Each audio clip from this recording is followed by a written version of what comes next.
Yo, what's up mga pare ko? Kamusta? Nandito na naman tayo para manghusga ng mga rapper na tanga. Tangina. Diba? Classic? Siyempre, bago ako mag-upisa, gusto ko lang pasalamatan ng mga walang sawang sumusuporta sa akin. Siyempre, Distinctive Clothing, Yak Fu, diba? Para hindi masyadong hard na hard. Maraming salamat, Madam Alex Llagas. At syempre, maraming salamat din, Egocentric, kay Papa Joseph Aday. Black Manila, kay Papa Sherwin. Hype Beat, kay Ninong Benji Rayala. At syempre, sa Crown Manila, kay Kuya Nico Manning. Maraming salamat sa inyo mga kuya at papa. Maraming salamat palagi sa pagsuporta sa akin. At syempre, sa mga parikoy at sa mga marikoy na walang sawang nanonood at sumusuporta sa pambabayas ko gabi-gabi. Maraming salamat sa inyo. Nandito na naman tayo para sa isang bias reaction. Alam nyo na, 3Gs na naman to. Squatter na naman ang ating husgahan sa pagkakataong ito. Mzite versus MR Industria. Di na natin patatagalin to. Siyempre, let's get it on! MR Industria, non-tournament battle to. Tig 2 minuto dapat. 5 ang hurado natin. Pakinggan natin unang banat, second sight, 12. MR.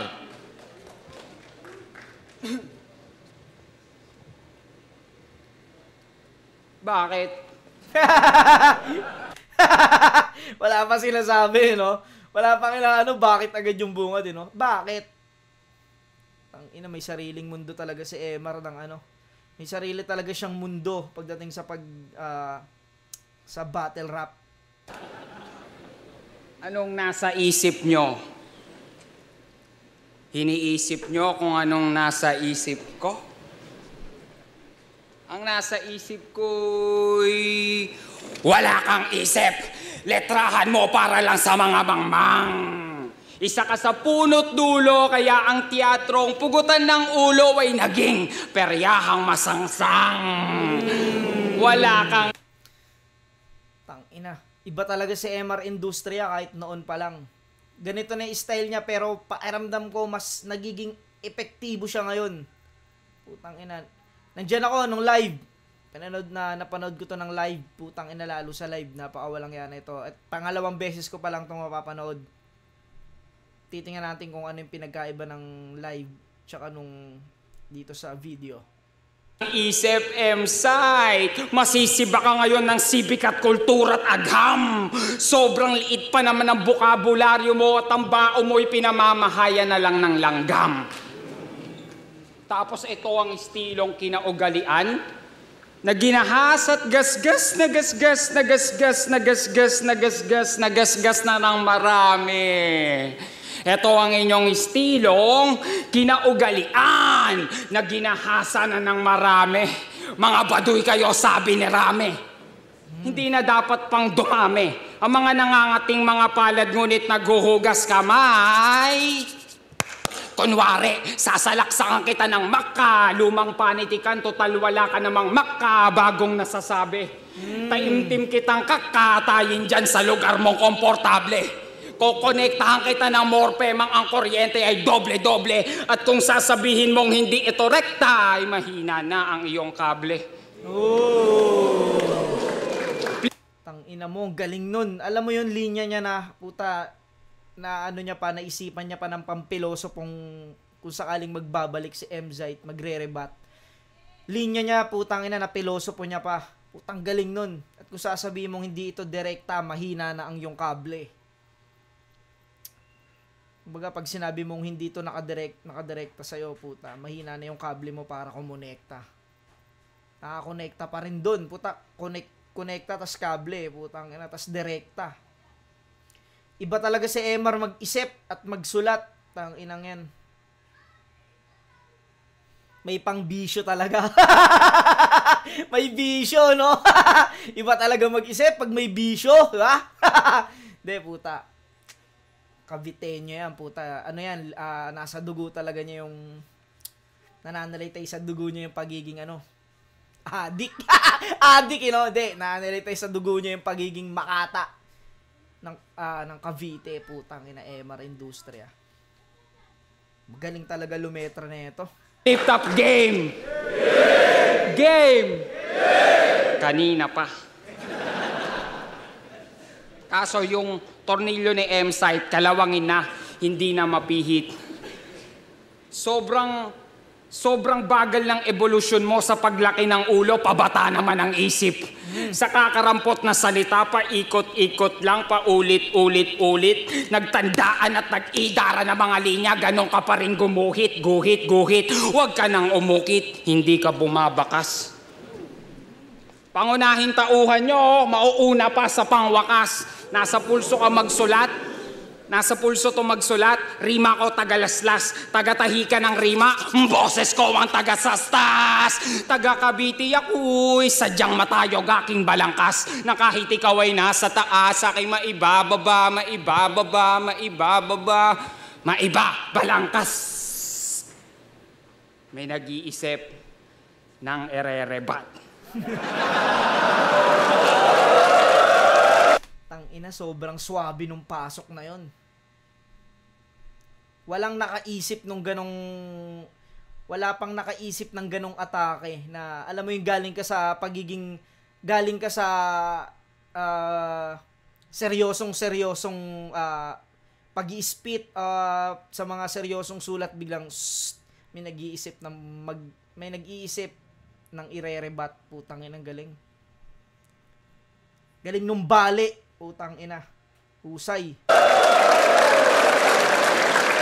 Ipapaalala ko lang ako ang salamin. Refleksyon ako ng iyong bawat isusumbat.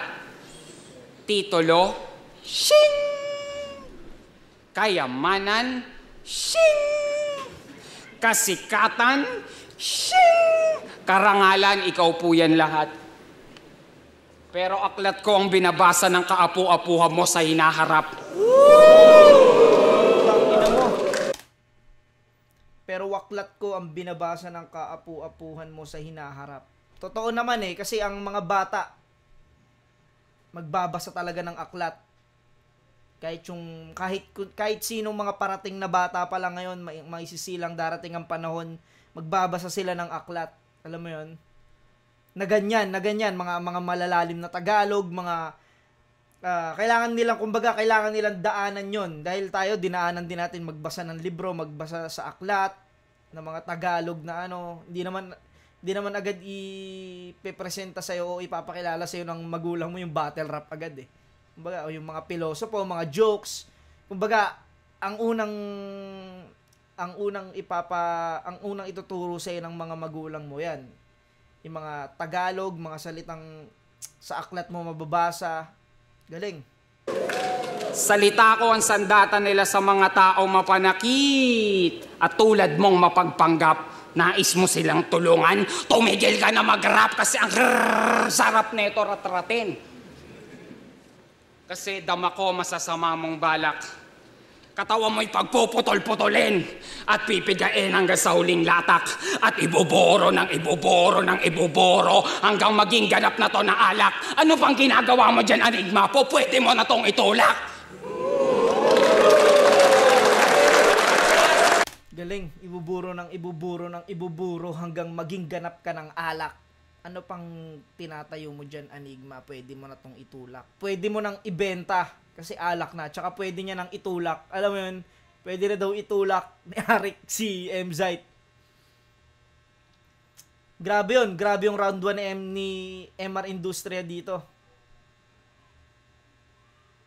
Galing. Solid. Ibang klase. Kumbaga, walang katulad yung ganong ganong estilo niya. Pakinggan natin yung round 1 ni M-Zite.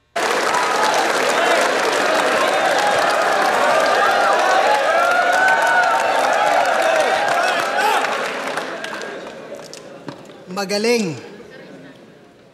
Kaso ayun na yun, yung sulat mo, naging peryahan lang naman tong entabladong to nung dumating yung leon na katulad ko.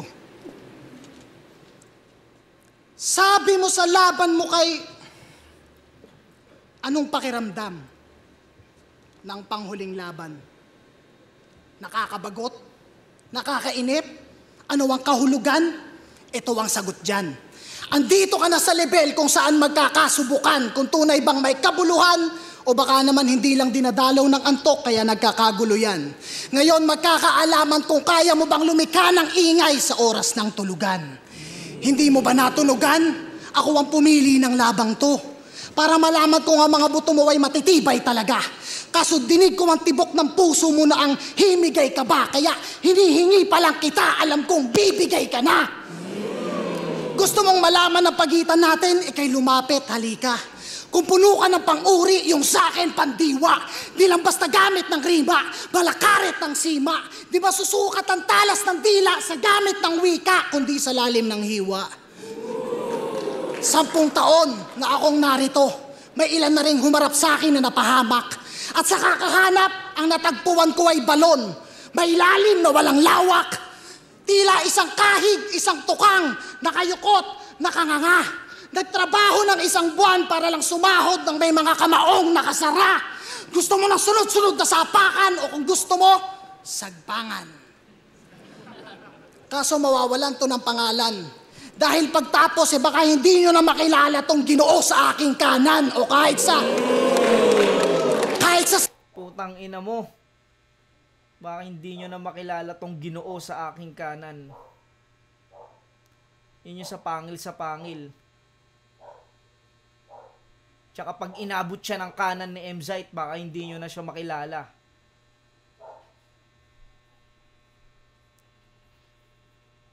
Tsaka ang galing nung yung sa oras ng tulugan. Kaya mo bang gumawa ng ingay sa oras ng tulugan? Parang sinasabi ni Emzite dito na kaya mo ba talagang maging pang main event o alam mo yun, yung parang kaya mo bang magbigay ng malakas na enerhiya sa oras na yung mga tao pagod na, alam mo yung magpapahinga na. Galing din nun. Estilong kaliwaan, alam kong mainit ka ngayon. Kada laban ay kapanapanabik ng araw. Kung apoy mo ay santel mo, ako'y palaging handa sa papalapit na araw. Kaya laging sayang lang ang mga naubos mong alak at usok. Balikan ang tinansya mo. Sa akin ka makipagsunugan ng baga, iiwanan kitang abo. Sunog, baga, abo, alam mo. Kailan may hindi ito magiging handa sa dilubyong daladala ko. Kung hangad mo ay kasikatan, pasensyahan, hindi mo na panahon to. Mas magaling, mas may napatunayan at narating ako sa'yo. Hayaan mo lang na magyabang ako. Dahil sa oras na tumigil ang hangin, ang lagay mo alanganin at nasa mata ng bagyo. Mahilig ka sumilip sa hinaharap, tama? Hindi mo ba nasilip ang gabing to? Kung saan may nakita kang silid, paulit-ulit ang katapusan, tila inutangan niyang hindi na inimik, tila panaginip na hindi nakapikit, hindi makasigaw, nakatahikan niyang bibig. Sa duloy may lagusan at ako ang nakaharang, kung kaya't wala nang nakaraan, siya ay hindi nakabalik. Pero pagbibigyan kitang panandalian lingunin lahat ng alaala mo matapos kitang balian ng leeg. Nagkamali ka ng dinig. Inaasahan mo ba'y walang humpay na panlalait at komedya? Ako ay titigan mo ng mata sa mata. Malas mo at hindi ako naparito para magpatawa. Wala akong puntong ligaw, di man bubulahaw ng tulog, walang sisinuhing iba. Laman ng sulat ko'y purong ikaw, kaya hindi lang durog, pipinuhin kita. Galingan mo.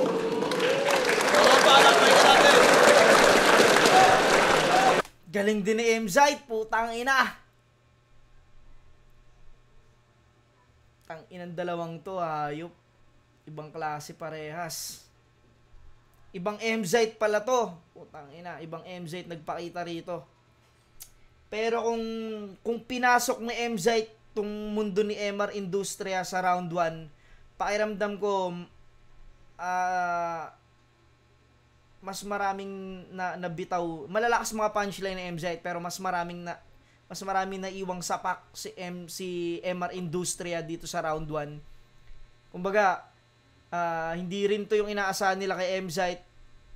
Syempre, kumbaga akala kasi nila mamimiloso po si Emzite. Pero yung inaasahan nila kay MR, nakita nila, alam mo yun. Pareho sila magaling pero bibigay ko tong round 1 kay MR Industria. Pakiramdam ko mas marami siyang nabitaw na suntok dito kumpara kay Emzite. Bigay ko tong round 1 kay MR Industria. Tong round 1. Kumbaga, mas maano yung momentum ni ano rito, ni MR Industria. Pahinga natin round 2. Oo nga naman. Pero, base sa mga narinig nyo at narinig ko sa'yo, senyales siya ng malalim na depresyon.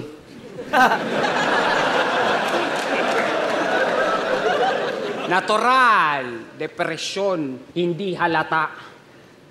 Na ganito ang itsura ng makatang malungkot sa harap ng kanya mga pinapasaya. Namamanhid na panloob na sa palabas na ito niya lang na ipadarama. At ang tanging lunas kong dala ay ang patayin ka kasi wala kang halaga. Tarantadong manipuladong akala mo ikaw ang nang mamanipula. Puna ka ng puna na mga ayaw mong maging, di mo napupuna na naging, ganon ka na.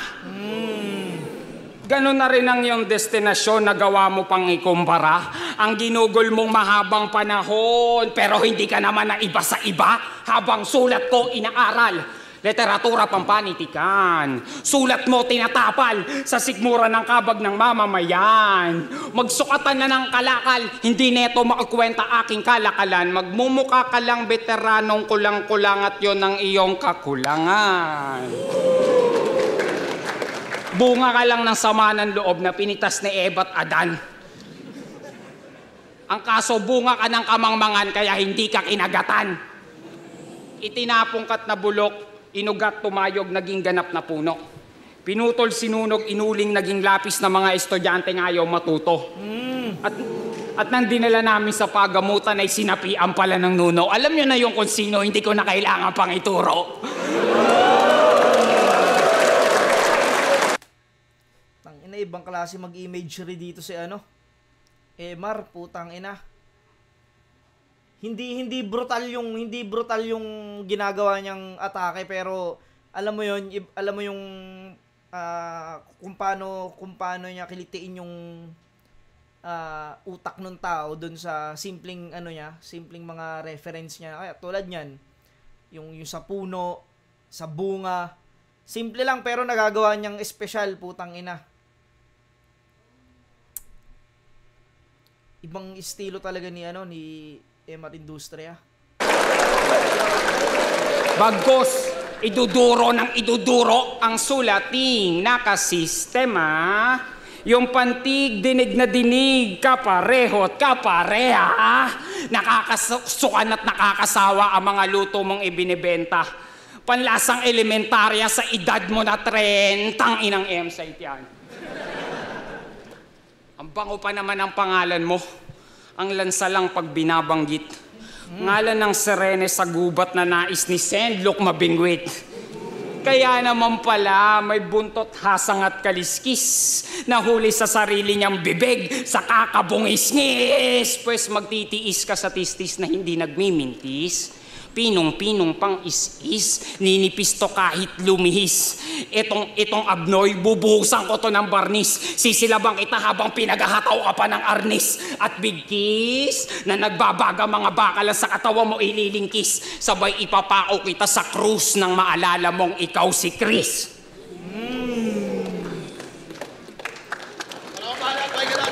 Putang ina. Lakas ng round 2 na naman ni MR. Ng round 2 ni MR, pukin ang inan to. Solid. Mahinga natin round 2 ni Zayt.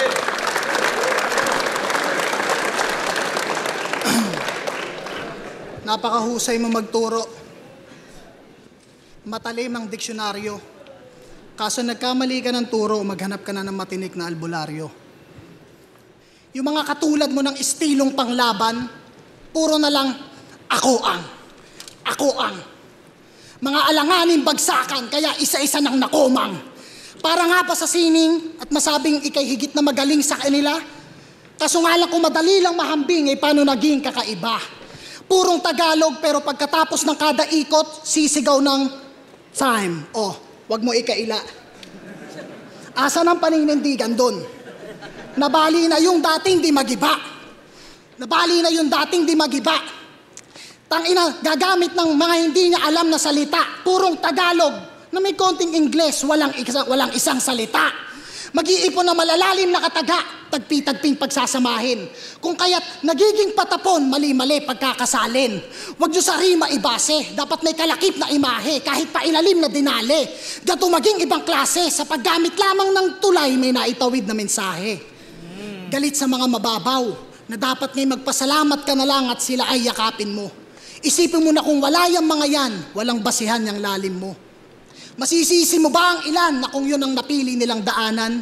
Sa mata mo'y kahinaan at kapintasan, samantalang isa ka sa naaambunan ng pakinabang. Komedya ang unang tinangkilik sa liga, tama? Mga panahong hindi pa kami nahanap ni Enigma. Hindi naman kami nagtatago. Kung saan bilang pa lang ang malalalim at mga lirikal na naglalaro. Hanggang sa unti-unti nang naging pantay ang pagtanggap at hindi na nagkalayo. Ang punto ko dito, wag kang bano. Kung walang mga namuhunan, walang industriyang lalago. Matuto kang rumespeto ng pagkakaiba, wala pa tayo sa sukdulan. Hindi pa yan ang ugat ng lahat. Ito ay piraso pa lamang ng bubog sa mga umaastang mulat na mulat. O ano na, makalumang tao. Nagulat ka ba sa kaharap mong Bubog sa mga umaastang mulat na mulat. Bubog, yung madalas na tawag sa droga o sa bato. Mulat na mulat. Yan, yung addict. Galing nun, no? Bubog. Tas sa mata, parang ano. Parang puwing ng bubog. Hindi pa daw yun yung pinaka-solidong ano. Bubog pa lang yun. Awal, na tila tukhang na sa panahon ng bato, biglang nilabasan ng bakal. Kaya bilisan ng hakbang ng matalisod. Magugulantang sa kada ikot. Nasa ulo mo ang tanda, kaya malabo yan na makalimot. Pag nadapa, pagkatakba, halaluhod, tapat sa bilog. Sa iiwanan kong marka, walang paghilom. Sariling wika ba? Sige bukang bibig, bang-bang sa taga-ilog. Para saan nga ba ang lahat ng to? Tangina mo, bang-bang sa taga-ilog. Taga-ilog, alam ko yun yung salitang pinagmula ng Tagalog, ng malalim na Tagalog, taga-ilog. Sa pagkakaalam ko lang ngayon yun yun yung kung bakit tinawag na Tagalog kasi taga-ilog. Ang galing nun. Yun yung gamit na estilo na MR Industria. Putang ina, malalim na Tagalog. Para saan nga bang lahat ng to? Ano ang nais kong iparating? Nais kong matuto kang gumamit ng sandata na hindi nasasakripisyo ang galing. Kahit na alam ko ng lahat ng to ay baliwala, sapagkat ang tanging nais niyang gawin ay ang magpaputok sa ulo na walang gamit na baril.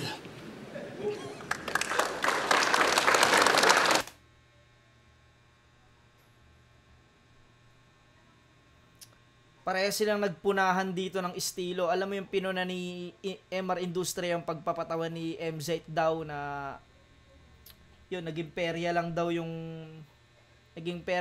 yung flip top nung nagdatingan sila MZ, pero parang pinuna naman ni MZ na parang kung walang mga nagpapatawa, kung walang mga nagsakripisyong komedyante, walang flip top ngayon. Parehas nilang sa round 2, parehas nilang pinuna yung estilo nila, pero parehas nilang naipagtanggol. Alam mo yun, parehas silang may magandang punto. Alam mo, kahit kahit joker o technical, puta, kahit anong pagsalubungin mo dyan, parehas may punto yan. Bibigay ko ng tie itong round 2. Parehas nilang pinagtanggol yung estilo. Hindi naman joker estilo ni Zayt, pero pinagtanggol niya lang yung pinupuna na MR Industria na syempre against siya sa mga joker. Bigay ko ng tabla tong round 2. Pakinggan natin round 3 ni MR. Barat. Yan. Malit na ito. Diyan ka magaling. Totoo naman, nakita nyo naman, di ba? Diyan ka lilibing. Diyan ka nagkaroon. Diyan ka rin aagnasin. Pero, bago ang lahat, bungo mo ay bibiyakin. Kukunin ko ang utak mo nang wala nang isipin. At ang iyong kaluluway, isisilang na ikaw pa rin muli itong magaganap. Muli ko na namang babanggitin. Tamang bara sa tamang oras sa tamang bara. Tamang tao sa tamang lugar, tamang punyal, tamang pagtarak ng industriya ang batayang panlipunan pang nang hamak. Sumisining aking letra'y nakabubuo ng imahe sa utak, kaya nga nakapagtataka. Bakit nais mo kong gapiin? Ako ang iyong wika na dala mo kahit saang kadalhin. Nais mo kong pigilang lumago, muling gamitin at angkinin. Nais ko lang naman ay muli niyo kong mahalin. Pagkat ang alpabeto mo ay pangalan ko rin, nagkataon lang na isa kang iskwatting. Ako pala si Emar. Teknikal ang material, materyales para teknikal. Espiritual, mamersonal, natural sa aking personal. Eto, nanliliit lang tong mortal. Yung susi ko'y malasusi sa mortal na mga mortal at ng mga lokal. Kaya plasma, matagal na kitang napapanaginipan. Niyuyurakan kita habang pinapaliwanagan ng totoong kadiliman. Tangina mo, niyuyurakan kita habang pinapaliwanag ang totoong kadiliman. Pinapaliwanag tas kadiliman, putang ina. Parang inaano niya rito, hindi talaga totoo. Hindi parang inaano niya rito na mas epektibo o mas magaling si MR Industria pagdating sa mga ganong horrorcore. Wala ka sa dilim, plus. Nasa lilim ka. Kaya Paulo at Paulo, yung pangalan yung dalawa, iaalay ko sa aking ina, ibabalik ko sa Biblia. Maalam ko, hindi ito ang pangalap mo sa aking maging. Pero hindi mo kasalanan na pinili kong maging kalawakan kaysa sa pagnanasa mo sa aking maging isang bituin. Pero sa'yo ako nang galing, ma. Kaya kong higitan ang mga kaya mong gawin. Kaya kong patunayan na mas makinang bituin sa pinapangarap kong dilim at isa ka sa patunay. Isang bituing lumilikha para sa akin. Dilim ko ang patunay na ako ang nasa likod ng kinang ng mga humahamak sa akin. Dilim ko ang patunay na ako ang kulay sa mga piyesa na mga itinatapat sa akin. Pagkat ang kadiliman mo ay kaya kong yakapin. Kaya kong gunawin. Dito ko nasusukatin. At kaya wala ako sa isa buhay. Para katayin ka't hindi na buhayin. Sa aking kamay ka mamamatayan na napatunayang pangitain. Patunay lang na ang pangitain ay kaya kong totohanin at yan ang pinagkaiba natin.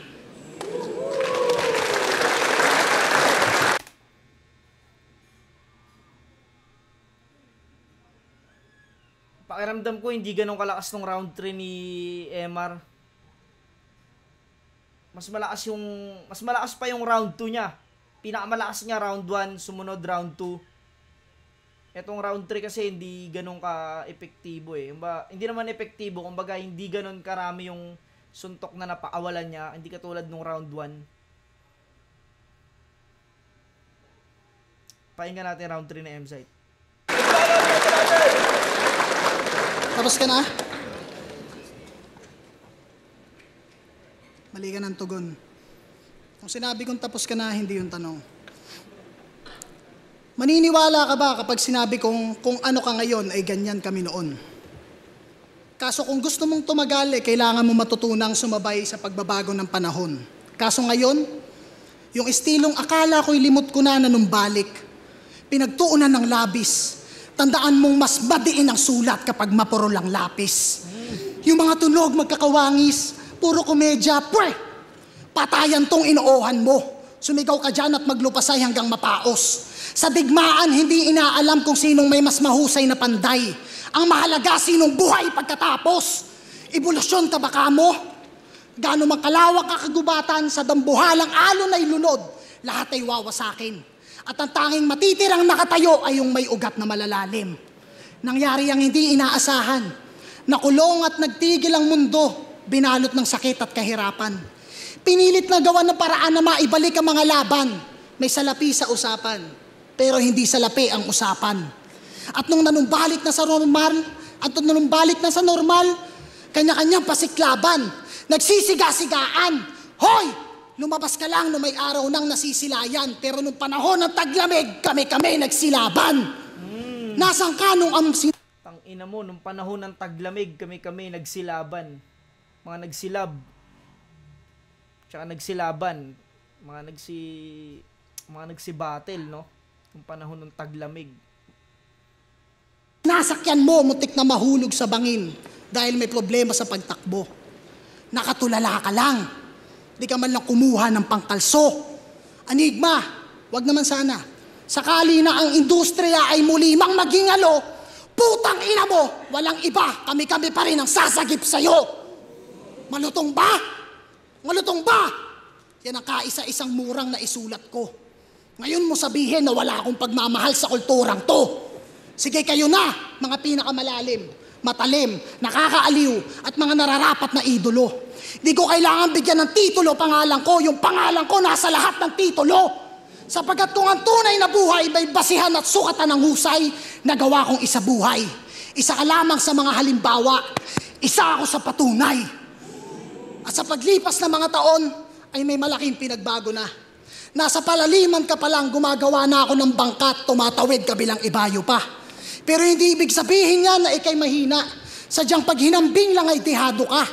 Nagpapatalas ka palang ng talim, hinahasa ko, ibang tao na. Sapagkat matatapos din ang panahon ng pangangaso, may hangganan din ang pag-apak sa ganto.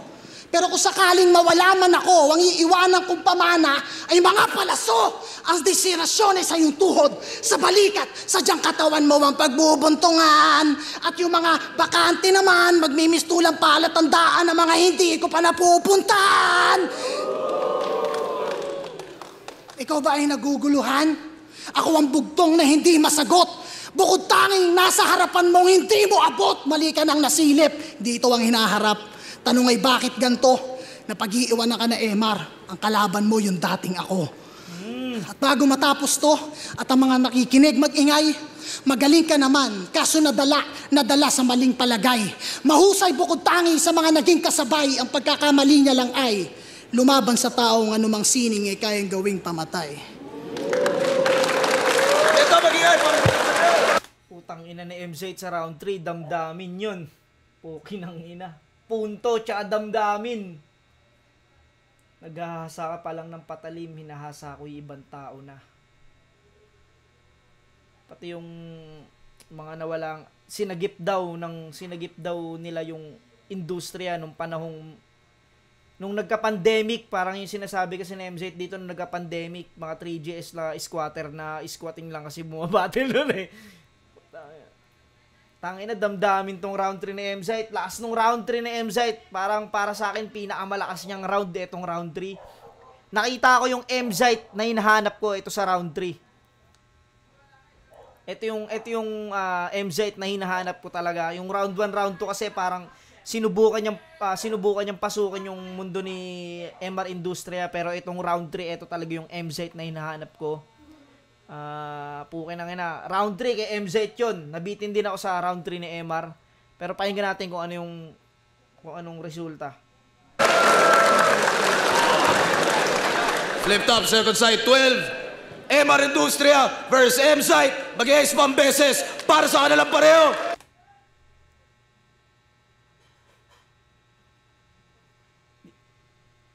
Hindi naman sila nagkakalayo ng oras. Paros parehas lang. Sa round 2, paros parehas lang sila, 2 minutes something. Tay talaga sa akin yun, yung round 2. Pero yung round 3 po talakas na MZ doon. Round 1, MR Industria. Round 2, Tay. Round 3, MZ. Di ko alam kung anong resulta ng judging. Panalo tayo lahat sa laban na yun. Pero ang boto ng hurado, 3-2. Magingay para kay M-Site. Oh. Dikit na. Ilang mo. Pakinggan natin. Gusto ko malaman kung ano yung naging nila. Salamat, Side. Dugat Pinas, maraming salamat. Inili ka, M-Site. Maraming salamat, MR, sa solid na laban. Para sa battle rap. Sobrang hirap nun, putang rap yan.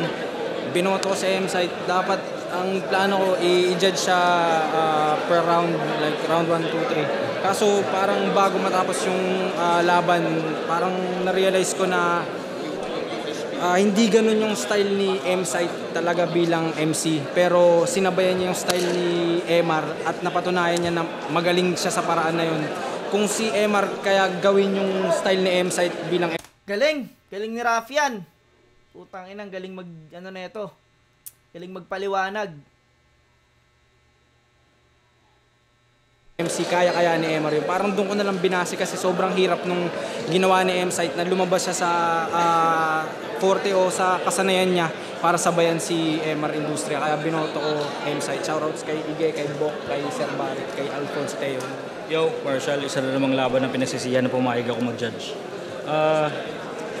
Strongest na MR second round. Clear sa akin yun sa kanya. Third round, pinakamalakas na round set. Ang toss-up na talaga. Medyo tight nga sa akin yung first round. Siguro kung ganun, parang in-overall ko,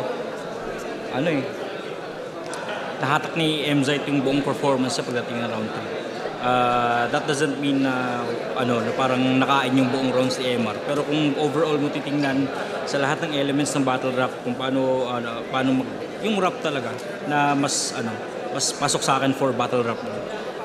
Kaya si M-Zite yung minuto. Yeah. M-Zite. Round 3 talaga, pinakamalakas na M-Zite, round 3. Binoto ko M-Zite. Round 1 para sa akin, klaro na pinakamalakas ni M-Zite.